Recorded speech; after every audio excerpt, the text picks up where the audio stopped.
Get ready to hear the truth, the whole truth, and nothing but the truth about the United States healthcare system. With your host of the Medical Truth Podcast, James Egidio. Hi, I'm James Egidio, your host of the Medical Truth Podcast, the podcast that tells the truth, the whole truth, and nothing but the truth about the American healthcare system. Opioids were involved in over 80,000 overdose deaths in 2021, accounting for 75% of all drug overdose deaths.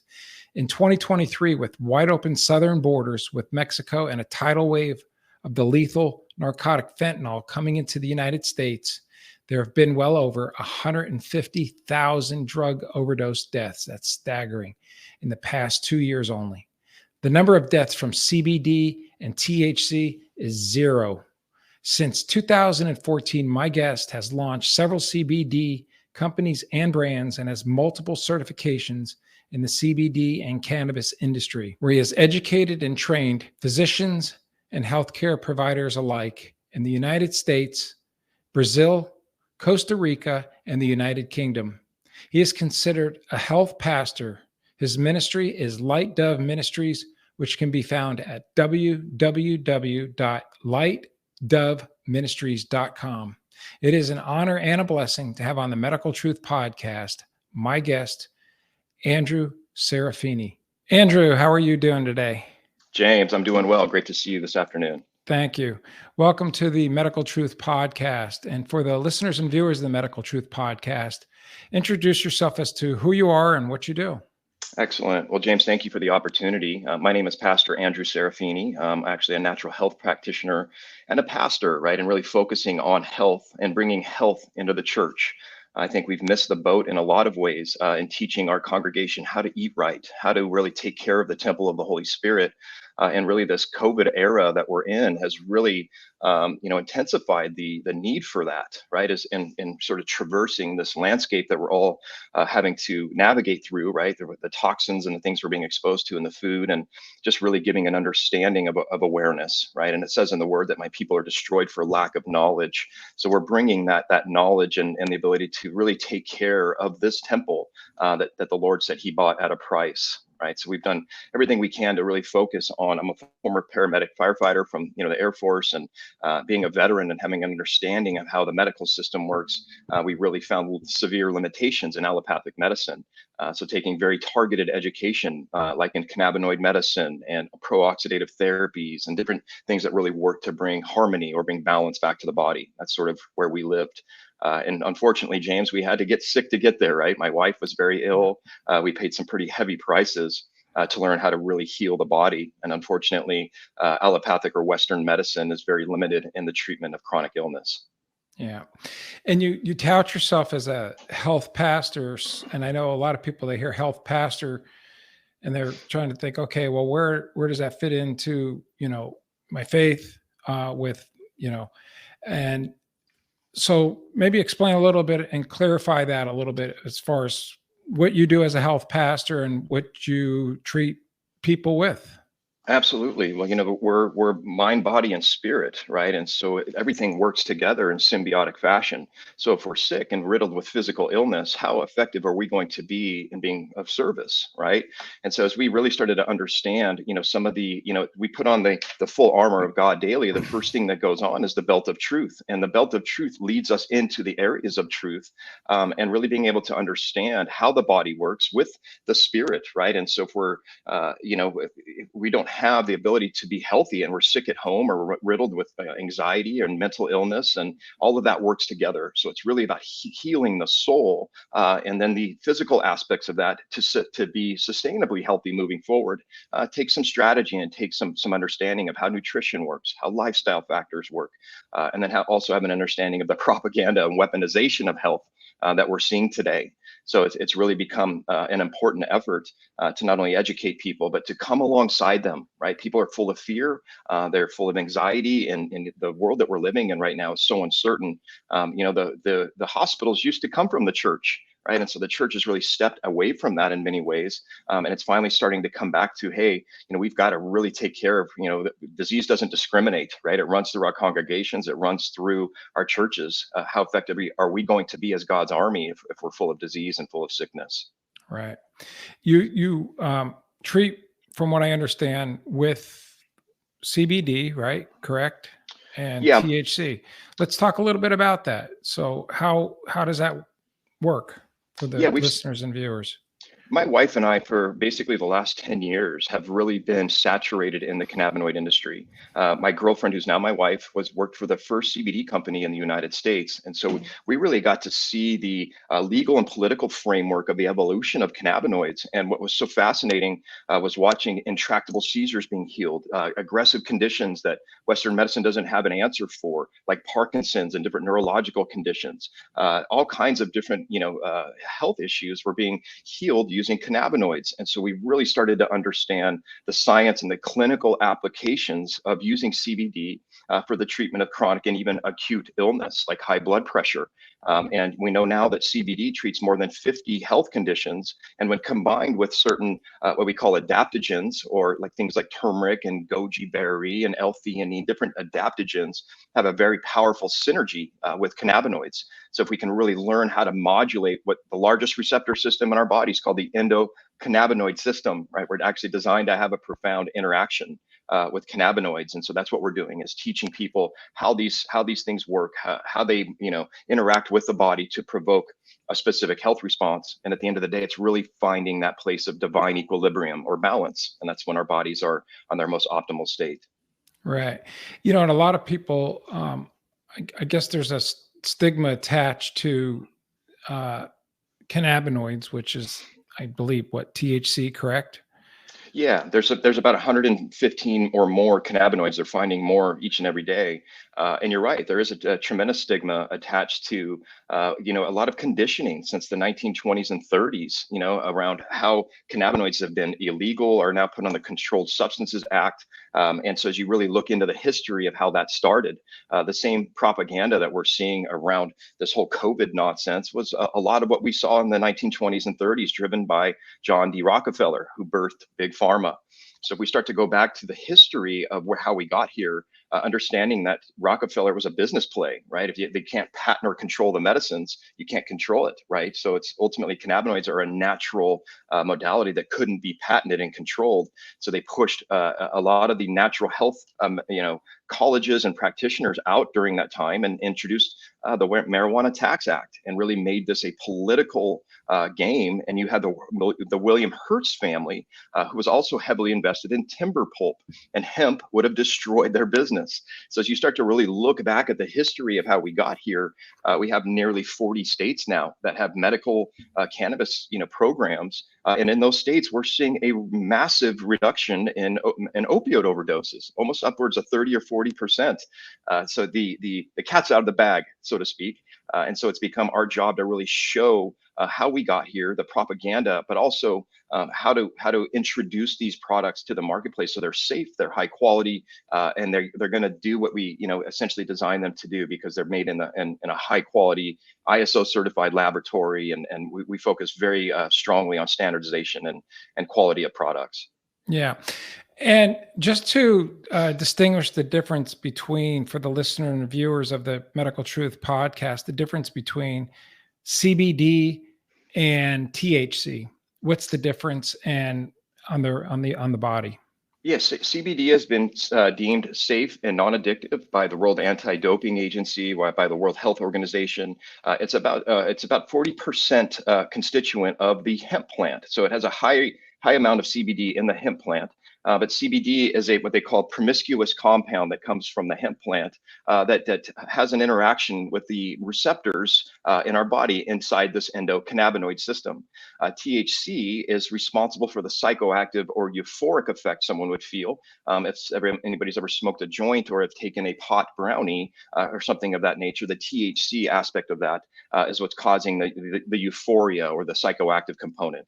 So there's ways that you can modulate these different cannabinoids in the hemp plant and even in the cannabis indica plant, depending on what the health goal is, right? In some hard to treat cancers and even significant neurological conditions, a higher amount of THC is really necessary. It's incredibly medicinal as a neuroinflammatory. It actually mimics a compound in our body called anandamide. Our bodies actually make our own what they call endocannabinoids, and so THC and CBD have a mimicking effect with some of these internal processes that keep our bodies healthy, right? And really keep the flame, right? We call the cannabinoids a dimmer switch to our body, to keeping the flame turned down to these inflammatory processes that cause so much trouble in chronic illness. Yeah. So I believe we're the only mammals that walk the face of the earth that actually have these endocannabinoid receptors, the CB1, CB2 receptors. Is that right? Yeah, so every vertebrate species essentially has an endocannabinoid system. Birds, dogs, our domestic Oh, pets. okay. Yeah, absolutely. So there's a strong marketplace for even cats and dogs, horses, equine. Every vertebrate species has this system, and it's really designed to keep our physiological processes in balance, or what they call homeostatic function. When the body's in balance, disease is unable to manifest. Yeah. So these all work at the cellular level too. They do. They do. They do as an anti-inflammatory. So what are some of the health benefits that you see with the CBD treatment? When you need a prescription filled immediately, go to quickrxrefill.com for an online doctor consultation and prescription. Whether you left your prescription at home while traveling, are in between doctors, or just simply ran out of your medication, visit quickrxrefill.com now. Consult with a U.S. licensed physician online, and within minutes, get your prescription filled at your local pharmacy. It's that quick, and it's that easy. Plus, not only is quickrxrefill.com safe and secure, they're private and affordable, with a 100% money-back guarantee. And they understand how important getting regular medication on time is to staying healthy, especially if you have a chronic condition. Visit quickrxrefill.com now to sign up and talk to a doctor within minutes. That's quickrxrefill.com. What are some of the health benefits that you see with the CBD treatment? CBD is profoundly anti-inflammatory. So comparative to something you would take like an NSAID or a Motrin, that would have a minimal effect for reducing inflammation over a 4 to 6 hour period and helping with some pain or analgesic. CBD has a cascade of inflammation reduction from the level of the gene, right? So when CBD is taken, whether orally, even inhaled, or even you can even drink forms of, there's different administration routes of using cannabinoids. CBD is really its most powerful mechanism of action is to reduce inflammation in the body.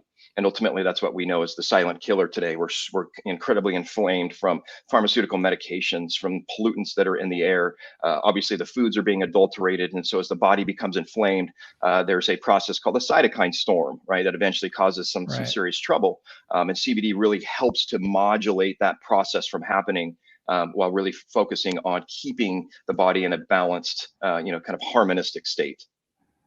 Yeah, it's also been known, I believe, too, to work as a free radical scavenger, the CBD, as well, reducing tumor growths, correct? Absolutely. It actually is responsible for what they call neurogenesis and neuroplasticity. So it can provoke new connections in the brain. It's strongly anti-tumor, strongly anti-cancer. And really, one of the best benefits of CBD is because it has such a broad sweeping application for one reason only, because it has an interaction with this endocannabinoid system, and that system modulates temperature, pain, energy, sleep, executive function, mood. So you see all these different benefits, and we're training physicians all over the world, including Brazil. And that was one of the things they couldn't, wrap their mind around. How could something have such a widespread benefit? And the reason for that is the CBD has this very profound interaction with the endocannabinoid system to provoke and to manage all these different physiological processes in the body. Yeah. And I know before we went on, I had asked you about your role as a health pastor, as far as the strain that you grow and produce, and the the effects of what you're, I guess, educate the people a little bit about the strain that you have and how you produce it and whatnot. Yeah, so there's different strains that have a different therapeutic response. As an example, there's a strain called Harlequin that has a 1-to-1 THC to CBD ratio. And that's really a great product that you can put into a unique formulation to help with pain, to help with cancer, to help with a different aggressive health conditions. The strains that we use are high in CBD, which come from sativa or hemp. So, legally, we have to have less than 0.3 THC in our genetics. So we work with a group called the Crawford Brothers that have done significant genetic, clinical data research and understanding that, these strains are going to help with, different intractable seizures like Lennox-Gastaut and Dravet syndrome, and really focusing on how we can make these products widespread, available all over the country. And the only way that we could really do that was have a strain that is less than 0.3 THC by dry weight. That's how the legal framework has been set up with the Farm Bill. And even previous to that, we actually had to import our raw material from outside of the United States, actually from the Netherlands mountains. That was the best place that we could find the highest quality hemp and being able to extract the cannabinoids that we were looking for our formulations. Yeah. How do you alleviate the stigma that's attached to this? I mean, because people say, well, you're a pastor, you're promoting, drug use. I mean, I'm sure you've heard that before, right? I have. Yeah. So how do you get around to explain to people this stigma that's attached to the industry itself? That comes through education, right? And that obviously takes time. And my wife and I knew that we were going to have a tremendous journey. About 7 or 8 years ago, we grabbed hands in our kitchen, and we'd already been working in this space. And we knew that we were going to take hits, especially from the church and from people that didn't understand.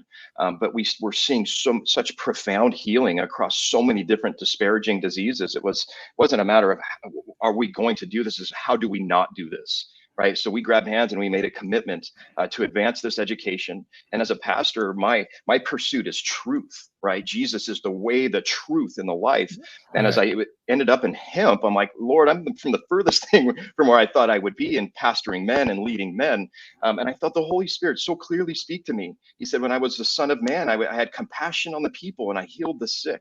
And cannabinoids are incredibly healing. So as we reduce the stigma through education, showing that even the government has patents on cannabinoids as being a neuroprotectant and an antioxidant, you start to see the hypocritical conversation of cannabinoids sitting in a Schedule 1 category with heroin, of all things.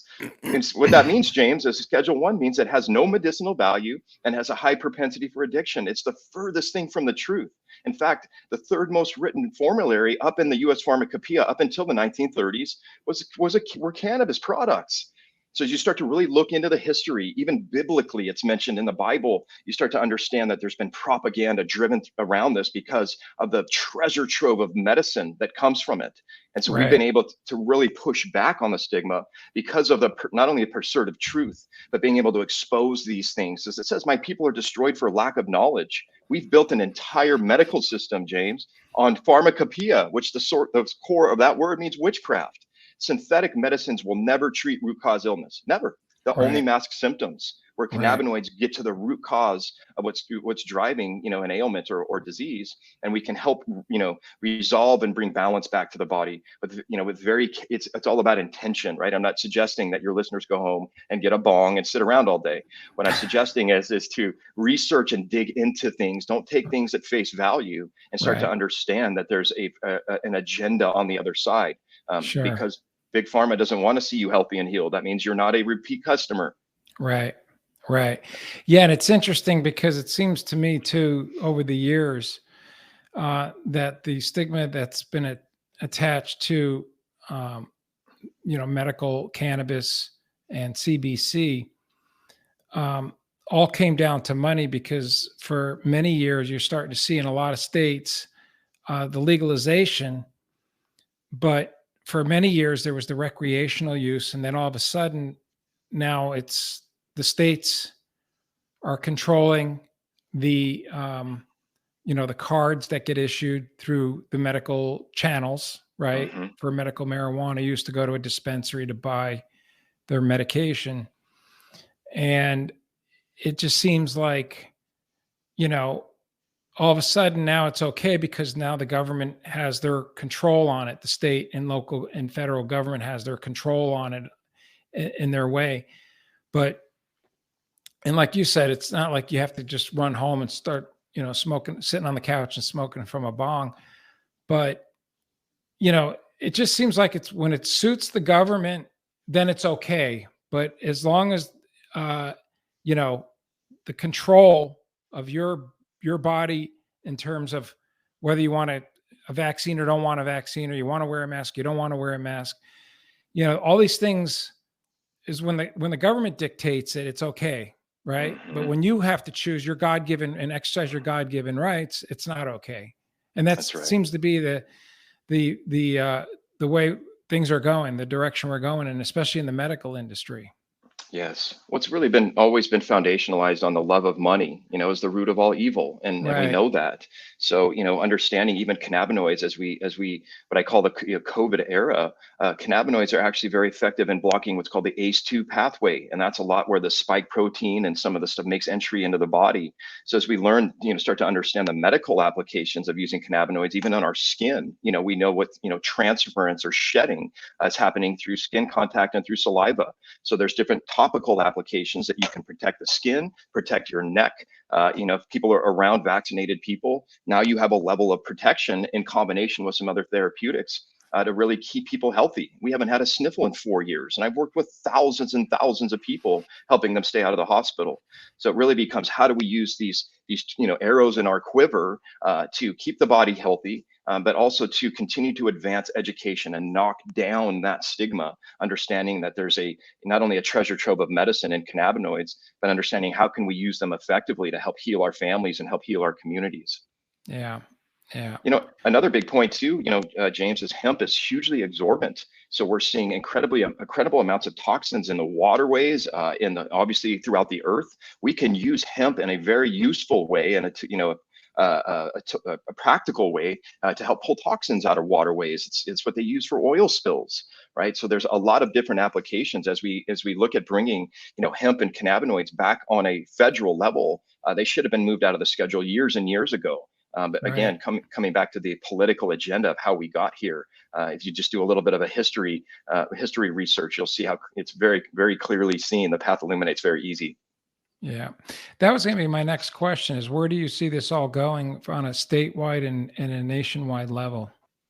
I think that practitioners, and that's really been our target, right? We don't focus on dispensaries. We're not in gas stations. We work with medical practitioners and professionals. And the reason for that is we want to have that exponential effect, right? If we can affect one doctor that has several thousand patients and he starts to understand the safe way to bring back balance and even preventative models, right? There's never been a real business model in prevention. That's why Big Pharma doesn't focus on prevention or prophylaxis. But in many ways, we can stave off a lot of these conditions from happening in the first place by simply eating good food and modulating that endocannabinoid system properly. And people really, really thrive and get their energy levels back. Their inflammation is down, and they begin to, even live lives without anxiety and better sleep. It's a phenomenal transition. And what was really mind-blowing to me, we were at a big medical conference, and one of the data researchers produced their data in terms of what was changing people's purchasing decisions. And 9 out of 10 people across several categories, once they got past the hesitancy or whatever their conditioning was to try cannabinoids, 9 out of 10 were making complete transitions away from pharmaceutical medications, what they took for sleep, for a number of different health conditions. And so as that paradigm, continues to change the other direction, you're seeing massive movements in a burgeoning marketplace that really needs standardization and needs to be stapled with quality and safety. That's one of the big things that's missing currently, as people can produce products that are subpar and get away with it. And that's really kind of been our impetus, is to make sure that products are standardized properly and that are of high quality and safety for people that are taking them. Yeah. You always hear the term full spectrum CBD. What is that? Yeah, so full spectrum is basically all the botanical constituents that come from the hemp plant, right? So there's more than 115 different cannabinoids, but you have different terpenes and flavonoids and different chemical constituents that provoke what they call an entourage effect. The entourage effect is all of these things working together. It's like the sum is greater than its parts, right? So full spectrum traditionally has a little bit of THC in it, has CBD, and then has a number of other terpenes and cannabinoids that make up that full spectrum category. So if you had a broad spectrum product, essentially that would be all those chemical constituents in the plant minus THC. There would be no THC in a broad spectrum product. And then an isolate-based product is just CBD alone. They've taken out all the other cannabinoids. You just have a high amount of CBD, which does have certain health benefits. They're limited in their certain health benefits. But if you're looking for a broader range of different health benefits, you would want more of a full spectrum product. If you're using it for more of a targeted, like hey, have anxiety, there's different ways that you can use just CBD because it has such a broad spectrum therapeutic application. But the most part, the full spectrum and broad spectrum products are responsible for more of the health benefits that people are looking to realize. Right. So, in other words, what you're saying is you can specifically target and manufacture these CBD products based on the ailment. So, in other words, insomnia, pain. Then you got the cancer treatments to reduce the size of tumors and so on and so forth. Correct? That's absolutely correct. And even people that are firemen or police or that undergo periodic drug testing, we make an isolate product. So there's no, propensity for having remnants of THC in their blood. And some municipalities and governmental organizations don't want that, right? So we make CBD products that don't have that. So they too can realize the benefits of, reducing not only inflammation, but it helps tremendously with energetic function and different ways that people can stay on their game by simply just taking an isolate CBD product. It helps in a number of ways. Yeah. And I know we hear a lot about, the pain and people resorting to pain opiates in particular. How many overdoses have people, how many overdose deaths have been attributed to CBD and medical marijuana? Well, you're going to be blown away by this, but there's a big fat zero. Right? There's never been a death attributed to cannabinoids. That's right. The reason for that too is the receptors that interact with cannabinoids don't exist in the brainstem, where MU receptors, where opiates have an interaction, can cause a cardiorespiratory event. So there's never been a death attributed to cannabinoids. You can eat a pound of the stuff, and you may not have such a good afternoon, but you're not going to die from it, right? And so it's a very safe an effective way to help manage health. And also, you mentioned pain. A lot of folks that really struggle from terminal cancers or from really hard to treat conditions like chronic regional pain syndrome, different conditions that that are limited in how opioids work, right? That also cause significant constipation. So there's as we really look at how we can put specific ratios of cannabinoids together to provoke an analgesic response or to just help with sleep, like you said, there's different ways that we can balance these cannabinoids to produce the therapeutic response that we're looking for. Right. And how many deaths attributed to opiates? Well, last year was I think 103,000 deaths. It's significant. It's obviously an epidemic across this country. And there's some good things in terms of getting the education out around that as well. A lot of these pharmaceutical companies, including Purdue Pharma, really took advantage of some poverty-stricken marketplaces and brought in OxyContin and other drugs that have really caused havoc in this country. And obviously, we're seeing what's happening at the borders with fentanyl. So with what we see traditionally, James, is when we start people on a cannabinoid protocol, there's almost a potentiation effect. If someone's taking morphine or taking Norco or something, minimally from already onboarding CBD, we can reduce the amount of a narcotic by 25% and still get the same pain management effect. So over time, we titrate up the cannabinoid while bringing down the narcotic, and usually within 4 to 6 weeks, we can have people completely off of the opiate medicines and on something natural that's working with their system to manage their pain more effectively. Yeah. When I owned and managed the medical practice, we were working with patients that were addicted to opiates, and we would use a medication in the clinic called Suboxone. Yes. And what I found, and having discussions with the patients, is that the way it evolved into a full-blown addiction to opiates is we got what I called a lot of passive addicts. And so the way it would work is someone would go in to an emergency room for a legitimate issue with an injury and pain, right? Mm-hmm. On a job, construction job, or whatever it may be. And the doctor will give them back then, a prescription for Lortab. Yep. And so before they knew it, their tolerance for the opiates would increase, and they would need more and more to get the same effect that they used. I'm sure you know what that's all about, as Yes, far as sir. Working with Tolerance patients, and tolerance. And then before they would graduate into the more potent opiates, the Oxycontins and the oxycodones and whatnot. And then when a full-blown addiction took place and they were refused more medication because they were at their limit, then they would just go out to the streets and resort to the heroin.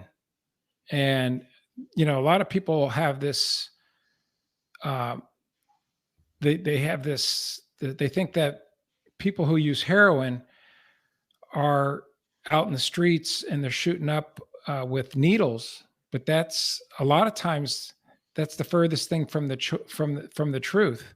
Yes, sir. You see a lot of people in business, professionals who are snorting the heroin, but it just turned into a full-blown problem. So what we would do is we treat them with Suboxone and get them off the Suboxone. But even then, there is some potential for addiction to the Suboxone, But getting to that, I spoke to you a couple of weeks ago when we were trying to get things scheduled. I brought up the natural supplement Kratom. Yes. And that worked. That worked a lot for a lot of patients to get off the Suboxone, to get off the opiates, to get off everything. Let's talk a little bit about Kratom and what you know about it. Yeah, absolutely. And to your point with Suboxone, it's a great interventional tool, right? With somebody that's using heroin and can't break that cycle, Right. Suboxone is very effective, right? It's where the long-term use is where it becomes more problematic. And things like Kratom, right? Kratom has an effect on the ME receptors as well. And there's different strains of Kratom, but it's very effective for helping one to elevate mood. A lot of times people, when they're coming off of these opiate-based medicines, their dopamine, receptors, serotonin receptors are modulated down. So things like, Kratom can help to not only elevate mood, but really help on an analgesic level. And a lot of times when people are taking, synthetic or exogenous opioids, our internal system shuts off, right? Because it's getting it externally. So the body really goes into this withdrawal effect, very fluish, pain-ridden, and Kratom can be very effective in helping to help with those withdrawal symptoms, but a great bridge to getting people off of opiates, even Suboxone, and onto something that's more natural and more manageable and actually more safe, right? These botanicals that, again, Kratom, you can have, that even has a propensity to have some mild addiction to it. But at the end of the day, it's a very safe option compared to what else is on the marketplace. Yeah. And I read a lot of reviews, not so much reviews, but thread posts on forums for Kratom, which, by the way, I think it's genus and species is Michigana speciosa or something like that. Yes. And it comes from the coffee family, believe it or not, of all things. It comes from the family of coffee. Yeah, it's interesting. Yeah, very interesting. And it works wonders. I mean, I have read reviews where people had been on opiates for 10, 15 years just to stave their pain, and they get on the Kratom and they're just, it works. And it works also for addiction and with Suboxone. Yeah, it totally does. Yeah. The FDA tried to pull the carpet out on Kratom a few years ago, and there was such an uproar, like literally within 3 days, they had enough signatures like, nope, we're not doing this, right? Yeah. And the DEA too. I think the DEA put the stronghold on that as well. They even wanted to make it a Schedule I narcotic. That's correct. Yeah. And I mean, so when the government wants to do something like that, then you know it works. That's right. You know, you're over target, right? Right. I always say, always do the opposite of what the FDA and the CDC says to do. They say, put on a mask. No, don't wear a mask. That's right. That's right. You know, it's interesting too. There's specific terpenes in the in the cannabinoid or hemp plant, like what they call beta caryophyllene, and beta caryophyllene also comes from hops. It comes from black pepper, but beta caryophyllene is very unique as a what they call a dietary cannabinoid and a terpene that modulates the same receptor that THC does, right? So THC has very profound analgesic effects. It's a strong neuroinflammatory, but it also helps provoke what they call apoptosis and other things in the body that help cause cancer cell implosion, right? While regenerating new healthy cells. So a lot of times when we're doing cannabinoid formulations, if there's a hesitation around THC, we can increase the amount of beta caryophyllene, right, which gives us the same sort of effect. It's not as potent as THC, but it does modulate the same receptors. So it gives us the ability to have this heightened level of medicinal application without the liability or if somebody feeling a psychoactive or euphoric effect. Some don't want that. Right. And I think one of the most important takeaways too, with all this natural treatment, of course, is prayer and is so healing and soothing and for the body and having faith in God. That's so important when you bring all this together in one package. You can really eliminate and alleviate a lot of doctor visits. And I'm not endorsing that and promoting that you don't see a doctor at all, but prayer and natural healing is so powerful, so powerful. It's absolutely critical, you know, and so that's the primary reason that we integrate intercessory prayer. We really look at the spiritual root, right? And a lot of times, illness and disease comes from an emotional trauma, from unresolved, forgiveness, resentment. There's anger, right? Deep spiritual roots that can even go back 3 and 4 generations. So a lot of my consults, we sit down and the first thing we do is pray and we ask the Holy Spirit to guide us into all truth, and to really understand that the health of someone's soul, if that's not healthy, it doesn't matter what we give. It doesn't matter what food you eat. It doesn't matter what medicines we give. It's only a matter of time before someone's sick again. So we really focus on the spiritual support of getting the health, the soul nice and healthy, and then we have these different health tools that can keep that health sustainable moving forward. Yeah, one of the gentlemen I followed in the last couple of years, his name is Dr. Andrew Newberg, and he's a neurologist and he's what they call a neurotheologist, and he has devoted his entire career to neurotheology and prayer, and that's all his work is based on his prayer and the power of prayer through healing. Amen. And he takes more of I don't want to say he takes a secular approach, because he says that prayer is important, but he doesn't specify any one faith, but just it all points to the fact that prayer is very powerful, right? Absolutely. But like you said at the opening of the show, Jesus Christ says, I'm the way, the truth, and the life, and no one can get to the Father except through me. And I mean, I've seen some people really just make a complete turnaround in their lives through prayer and through faith in God. Absolutely. Well, as soon as we ask the Lord into our heart, right, we step into his army, right? We're on the other side now. And it says our struggle's not against flesh and blood, but against rulers, authorities, and principalities in the heavenlies, right? So there's a war going on in the spirit for the eternal nature of our soul.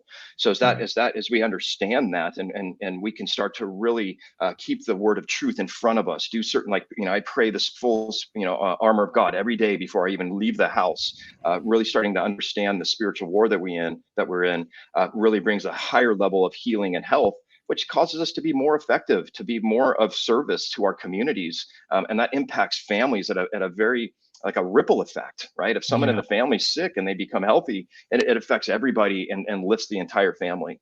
So it's a multifocal approach, right? To keeping the body healthy, the spirit healthy, but then again, being of service so that we can continue to advance the kingdom of God here on earth. Yeah. And my point with that too, is I think that we're in a spiritual battle right now with good versus evil, especially in the medical industry. And the medical industry they don't want you to believe in that. They want you to believe in their theory and their modalities for treatment. And it's, boosters, boosters, boosters. It's mask, mask, mask. It's it's our drugs. And that's what they want people dependent on. And it's a really sad but true fact that that's where the medical establishment is. I mean, it was in the medical industry for 24 years on the medical practice. And to me, it's a big Ponzi scheme. The whole thing is, it's a big Ponzi scheme. The pharmaceutical industry and the insurance companies pretty much rule the roost when it comes to the medical industry. Yeah. And they're evil. They're out and out evil. It's all about the money. It's all about the money. They could care less about people's health and how many people die. Yeah. Well, and they mentioned too, James, just this whole, safe and effective thing. None of these shots have ever been tested, any safety studies, right? So how can you call a drug or a product safe and effective when there's never been a study, right? So if you start to really look through the propaganda, and last time I went to my doctor, I said, when's the last time you healed somebody? And he couldn't answer that question, right? Because in these drugs that are given, again, they only mask symptoms. They never unearth the root cause of what's driving that disease or illness. Right. And look at the people that are on the forefront that are exposing this. Even Dr. Judy exposed the industry, Dr. Peter McCullough, Dr. Pierre Corey, Dr. Mercola. I mean, a lot of people are bringing all this stuff to the forefront, Karen Kingston. Yes. So a lot of this stuff is coming out over time. But again, like I said, I think we're going through spiritual warfare right now with all this stuff. Absolutely. And for your listeners, Dr. Judy is my godmother, right? We've been doing this for almost a decade. And then of course, Karen Kingston's on our team, and she's thankfully home as of last night, which is good. A very arduous process to get her to safety. But my point in saying those things is that we're not only in a spiritual war, but we were watching friends of ours, go in the hospital and being put on remdesivir, being put on ventilators. 9 out of 10 of them were not coming out. And so we started a ministry in the middle of all this to be able to offer safe therapies like ivermectin and hydroxychloroquine and doxycycline, azithromycin, all the things that actually really work to bring balance back to the body and destroy some of this viral, toxin overload that we're being subject to. And we've been able to help thousands of families, and cannabinoids have just been one tool in that tool belt to help people back to that place of balance again, or back to that place of safety. Yeah. And what's the name of that ministry? It's called Light Dove Ministries. And that ministry it's a private membership association. So it's, the ability for us to have a private interaction with our members gives us the ability to offer these, very safe and effective therapeutics without the state and feds telling us what we can and can't do, because we're outside of the framework in which they operate. Yeah. And what is the website for that? It's lightdoveministries.com. The site is under construction, but there's a link to our current website that's active. And our new platform should be ready here in the next 2 or 3 weeks. We're in testing now so that the entire platform of all the therapeutics that we offer will be available to the public. Okay. We'll put a link directly to that website once that's up and running and ready to go. Beautiful. Yeah. Beautiful. It's been just a breath of fresh air to be able to come alongside humanity. I mean, it's just been amazing to watch the denature of our society, and it's been targeted at our children. It's targeted at us. Just some very interesting last 3 years that we've all had to endure. In many cases, families that were separated from a loved one, and watching them, die alone. Because this can never ever happen again. And that's why we're doing everything we can to be sort of the hospital to the community. Yeah, and I said this on so many probably say it on every podcast episode, is that you have a God-given right to choose what you want to do with your body as far as these vaccines and these mask mandates and all this other crap, right? So you make the choice. It's not a political choice. It shouldn't be a political choice. And that's what they did. They politicized it, and they turned people and divided people, masked versus unmasked, vaccinated versus vaccinated. You have a God-given choice to not wear a mask and not to get a vaccine. And you should do that and not listen. In fact, like I always said, if the CDC says to do something, do the opposite. Do the opposite. A lot of times you're going to be in the safe zone. It's so true. If they can keep us in a place of fear and anger is our lowest operating frequency. It literally produces acidity in the body. It produces illness, right? So as we put on these masks and we're separated from one another, it's that fear and anger state they want to keep us in and keep us divided. And it just makes so much sense to you, James, as we're God's greatest creation. It says in his word that we are his masterpiece. So that's what they unify behind, right? Is destroying God's greatest creation in humanity. As we start to understand the attack is on us, it helps us to, be able to draw down, different health things, different ways to kind of traverse this, war that we're in, essentially. Well, yeah, I mean, Satan instills fear, doubt, and worry, right? Yeah. And he does it through deception, division, and destruction is what he does. I mean, you know that as a pastor. And this is where we're at. But again, you have the God-given right and the choice to not comply. Amen. Absolutely. Andrew, thank you so much for joining me for this episode of the Medical Truth Podcast. I really appreciate it. Likewise, James. Thanks for the opportunity. Thank you. God bless. Thanks. Thank you. All right. Thanks for listening to the Medical Truth Podcast. For the latest episodes, go to www.medicaltruthpodcast.com. You can also find the Medical Truth Podcast on Rumble, as well as all the major podcast platforms like Apple Podcast, Spotify, Stitcher, and iHeart.